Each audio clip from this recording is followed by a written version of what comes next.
Well, the adults have decided to go home because there's no way we're going to top that. That captured all of the issues related to this debacle, and it was said so eloquently out of the mouths of babes, you know, which is really where the truth is. So my name is Arne Dodge, and I want to just give you a brief background because I think it's important when you listen to my remarks to hear a little bit about what I've done. This is my 45th year in education in the state of New York.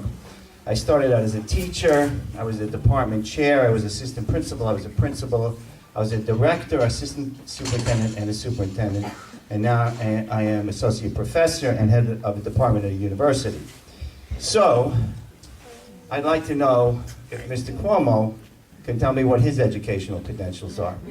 Because he hasn't asked me, but he's making the decisions anyway.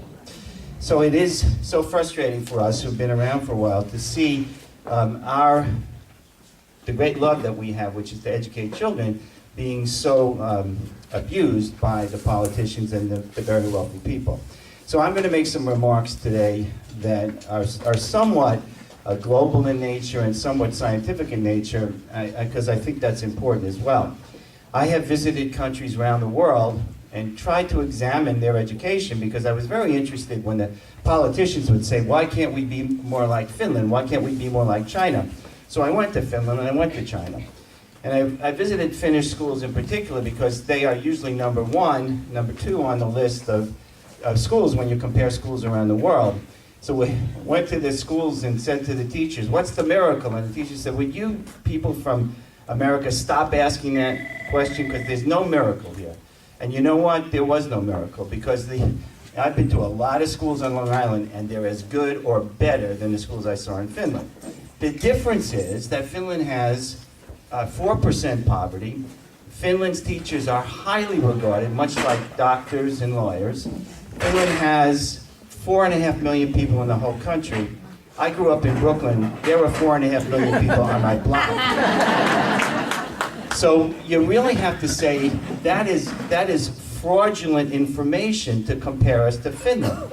Liechtenstein is compared to us. Okay, it has the same weight on those international scores. Liechtenstein has 35,000 people and is as big as Staten Island.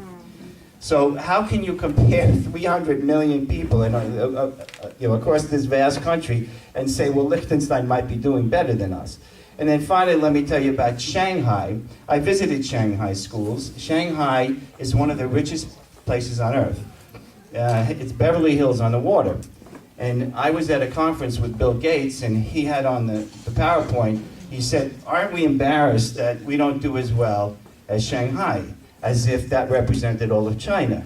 Well, not only did they only take the scores from Shanghai, but they don't let the immigrant population take the tests.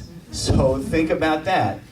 Okay, comparing Shanghai to our country is like comparing the best school district on Long Island to all of China. Again, it's specious arguments. They get away with it because most people don't understand it. So let me just talk for a minute about how these tests are psychologically damaging to kids. One example is when you take a kindergarten kid, it's been shown over and over again by literacy experts, you don't shove print down their throats because they're not ready for that kind of thing. What they're ready for is recess, negotiating differences, getting to know the process, having some playtime, understanding patience, all those things ultimately, which will get them ready for bigger times at school. But what we have to do is we have to give them print. Why? Because we have to get them ready for the third grade tests. There are places in the United States where kindergarten, one of the things they do is teach kids to bubble in tests so that they can get ready for the third grade test. That's obscene. The other quick thing I'll say to you, there is a famous psychologist named Vygotsky, and I've studied him a little bit, and he has something called the zone of proximal development, and what that means is, and because he studied this, seriously studied it, and he said, listen, there is a zone where children do well, and in that zone they feel safe, they feel that there's someone in charge who cares about them, and then they do the stretch. Well, this zone has not been applied to our schools since these tests. Because if you think about the very, very bright kids, their zone is beyond what they can do with a safe teacher. But these tests, they move in the opposite direction. But very, very bright kids say, why do I have to take this test? I know this stuff already. The zone for real struggling kids is down here someplace, because those kids need a little push. What do they have to do? They have to get these tests, take these tests, and they can't do them either. So you tell me who these tests benefit. There's a very narrow sliver in that spectrum. The rest of the kids, it's an absolute failure for them. So this test narrows the curriculum. Think about math and ELA, and nothing else matters, okay? How about the arts? How about foreign language? How about kids who really enjoy physical education? How about kids who are magicians? How about kids who can tell a joke? None of that in school now. Just be obedient and take the tests. That's a shame.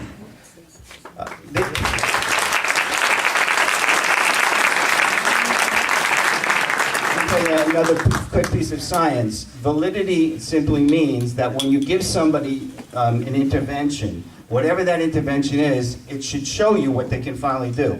So let me ask you a question. When a child does well on a reading test, what does that tell you about the child? It tells you one thing. They do well on a reading test. Does it mean they love reading? Does it mean they'll use it as a tool? Absolutely not. All it does is it tells you that they'll do well on a reading test. Is that what you want for your taxpayer money? Tell me how my kid will do on a reading test? That's not what I want. What I want is innovation, creativity. I want my kid to think out of the box, and we're not getting that right now. So let me just quickly tell you that when they tell us globally that we're not doing well, that's also a sham.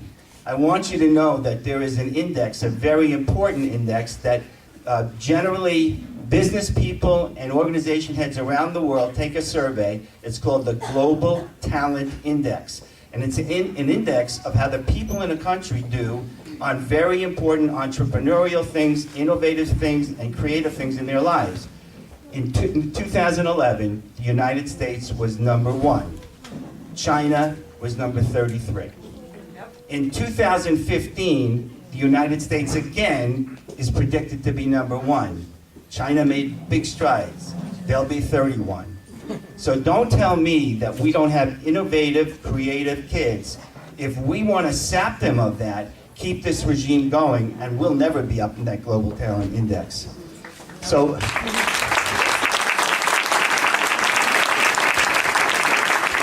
I invite you to go to the Huffington Post website, and I have 15 rants like this. I think you'll enjoy them. Just put my name in there.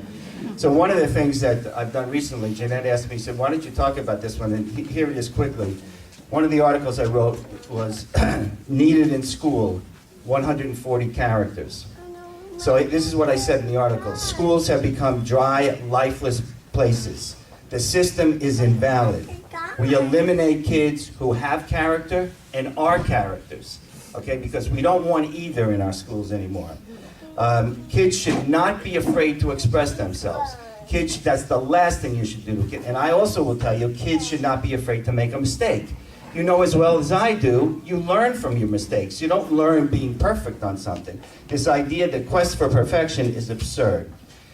All right, so let me tell you one last thing which I'm very proud of, and that is this. About a year and a half ago, 2 years ago, I was in a major conference in San Francisco with 2,000 researchers and professors. The guest speaker was Arne Duncan. At the end of his speech, and by the way, his speech, you will not believe what his speech was about. He said, ladies and gentlemen, I'm sick and tired of children thinking they're a number. Let's get away from this. There's too much competition. I want kids to learn. I couldn't believe what I was hearing. So in the Q&A session, they made the mistake of giving me the mic. So I said to him, Secretary Duncan, my name is Arne too, but today I choose to be frank. And I said, sir, have you even read your own law? Do you understand that you're sucking the life, the oxygen out of the classroom for our children? So he's sipping a lot of water and he's looking at me. And he said, well, what do you want me to do? I said, you can declare a moratorium on this stuff until we get it right. And he said, stay tuned. Well, I've turned off the channel. Thank you.